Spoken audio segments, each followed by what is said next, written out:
काही ॲम्ब्युलन्स आता 5-5, 6-6 लाख किलोमीटर काही ॲम्ब्युलन्सचं झालेलं आहे आणि तुमची पुढची रिक्वायरमेंट जवळजवळ 1500च्या वर आहे रिक्वायरमेंट. की 1500ची रिक्वायरमेंट आहे का आणि ते कार्यान्वित कधी होणार आणि त्यासाठी बजेटची तरतूद आपली किती आहे? पहिल्या टप्प्यातल्या 200 गाड्या ह्या महिन्याभरामध्ये शेवटच्या महिन्याच्या शेवटच्या टप्प्यामध्ये तरी किंवा जानेवारीच्या फर्स्टमध्ये यायलाच पाहिजेत अशा पद्धतीचं नियोजन आम्ही केलं आहे. आणि उर्वरित ज्या गाड्या आहेत त्याच्यासाठी सुद्धा बजेटची उपलब्धता याच वेळेला व्हायला पाहिजे होती.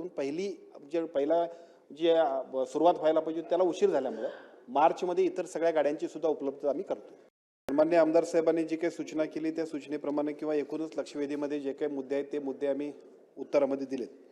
तरीसुद्धा आपले जे काही 2 मुद्दे आहेत त्यातला पहिला मुद्दा असा आहे की ज्या काय आता 108च्या सर्व्हिसेस आहेत त्या वेळेत पोहोचत नाही किंवा त्याच्याबद्दलच्या तक्रारी आहेत. ही वस्तुस्थिती आहे की आता पहिल्यांदा 5 वर्षाचा करार केला होता, नंतर कोविडच्या काळामध्ये आपण तो एक्सटेंड केला, परंतु गाड्यांची आत्ताची असणारी उपलब्धता आणि एकूण त्यांचा कालावधी त्यांचं झालेलं रनिंग त्यामुळे सुद्धा तो खूप मोठा प्रॉब्लेम आता होतोय. आणि यासाठीच आम्ही हे जे काही नवीन करार झालेला आहे त्या नवीन कराराप्रमाणे आपण त्याच्यावरची तरतूद केली. संबंधित यंत्रणेला कामाची जी ऑर्डर द्यायला पाहिजे होती दिली. आणि मला असं वाटतं की आमचा प्रयत्न होता की या अधिवेशनाच्या पूर्वीच त्यातल्या 100-200 गाड्या सुरू व्हायला पाहिजे होत्या. थोडासा उशीर झाला आहे पण त्या गाड्या सुरू होतील आणि त्याच्या माध्यमातून ह्या गाड्यांची उपयुक्तता अजून चांगल्या पद्धतीने होईल. हा एक भाग झाला. आता दुसरा भाग आपण जो सांगितला की इतर राज्यांमध्ये सुद्धा काही चांगल्या गोष्टी असतील तर निश्चितपणे 108 ही खूप चांगल्या पद्धतीची महाराष्ट्र शासनाच्या आरोग्य विभागाच्या वतीने देण्यात येणारी अत्यंत चांगली योजना आहे.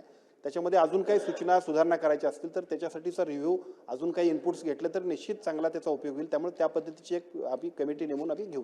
सतेज पाटील. अत्यंत महत्त्वाकांक्षी योजना आहे, परंतु काही ॲम्ब्युलन्स आता 5-5, 6-6 लाख किलोमीटर काही ॲम्ब्युलन्सचं झालेलं आहे आणि तुमची पुढची रिक्वायरमेंट जवळजवळ 1500च्या वर आहे रिक्वायरमेंट. माझा स्पेसिफिक प्रश्न आहे की 1500ची रिक्वायरमेंट आहे का, पुढची गरजेची आहे का आणि ते कार्यान्वित कधी होणार आणि त्यासाठी बजेटची तरतूद आपली किती आहे? सभापती महोदय, सन्मान्य बंटी पाटील साहेबांनी जो प्रश्न विचारला, आपण ही ज्यावेळेला करार केला, करारानंतर प्रत्यक्ष अंमलबजावणी आता 2025 मध्ये झाली.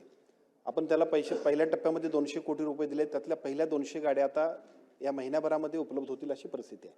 उरलेल्या गाड्या ज्या आहेत, कारण उपलब्ध तर आवश्यकता तर आहेच आहे, कारण पूर्वीची अवस्था अशी होती ज्यावेळेला राज्यात 108 आली त्यावेळेला कन्सेप्ट नवीन होती, परंतु आता लोकांनाच सवय लागली एवढी 108 चांगली आहे. परंतु दुर्दैवानं आता ह्या गोष्टी मान्य केल्या पाहिजेत की आता त्याची एकूणच एफिशियन्सी जी आहे ती खूपच 5-5, 6-6 लाख किलोमीटरचं रनिंग झालं, रिझल्ट मिळत नाही. मग काही काही तक्रारी येतात की ज्या गंभीर आहेत, एका बाजूला लोकप्रतिनिधी, दुसऱ्या बाजूला सगळ्या कंप्लेंट्स पेशंट्स सुद्धा येत आहेत. त्यामुळे हे अजून लवकर सुरू होणं अपेक्षित आहे. मला असं वाटतं पहिल्या टप्प्यातल्या 200 गाड्या ह्या महिन्याभरामध्ये शेवटच्या महिन्याच्या शेवटच्या टप्प्यामध्ये तरी किंवा जानेवारीच्या फर्स्टमध्ये यायलाच पाहिजेत अशा पद्धतीचं नियोजन आम्ही केलं आहे. आणि उर्वरित ज्या गाड्या आहेत त्याच्यासाठी सुद्धा बजेटची उपलब्धता याच वेळेला व्हायला पाहिजे होती.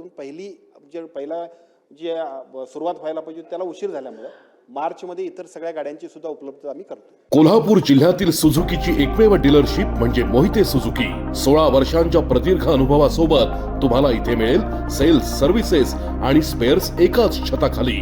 18% GST सह विविध योजनांचा लाभ घेण्यासाठी भेट द्या मोहिते सुझुकी, काळा नाका, कोल्हापूर. मोहिते सुझुकी, उद्यमनगर, कोल्हापूर आणि मोहिते सुझुकी, सानेगुरुजी, कोल्हापूर. आजच आपली गाडी बुक करून दसरा आणि दिवाळीचा आनंद द्विगुणित करा.